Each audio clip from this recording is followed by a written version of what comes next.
Chefe governo Cairala Sana Guzmão afirma la ihe certeza com a badada cadoras campo Greater Sunrise mai Timor-Leste. Primeiro-ministro hato assunto ne ia debate lorun da tolo ba proposta o ZR rua ronolo resi neng niang hodi hatama preocupação bancada parlamentar com a ba incerteza ba destino campo Greater Sunrise nebe seidada mai Timor-Leste ia mandato nono governo. Chefe governo Sanana clarifica la ihe certeza com a badada cadoras campo Greater Sunrise mai Timor-Leste.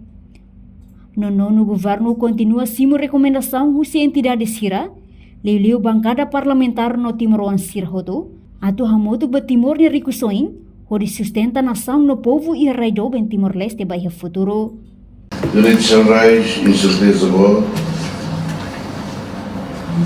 Atau la conhece bocene outro até na direita do Dudu mas holbel yang kata incerteza né quando itu teme incerteza kata lebih na hasai problema quando idade da Austrália único país do mundo que reconhece integração.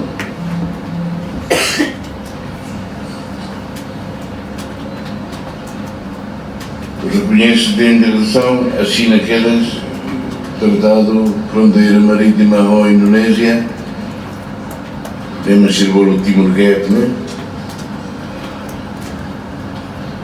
Onde faz e tem recursos 50% da Indonésia e 50% da Austrália. Enquanto deputada bancada Fretilin, Cristina Yuri Rebelo aceita katak, Timor-Wan Hotu precisa serviço hamoto, hodi bele desenvolve campo Greater Sunrise, holais, bamoris dia povo na nação niang.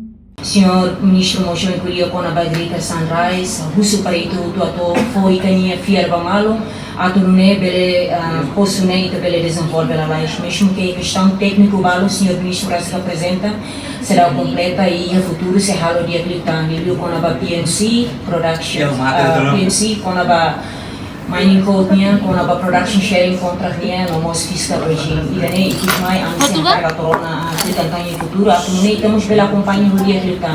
Tamo projeto Greater Sunrise e ita para para serviço honesto, serviço hamuto, magito outro desenrola parte do processo dentro.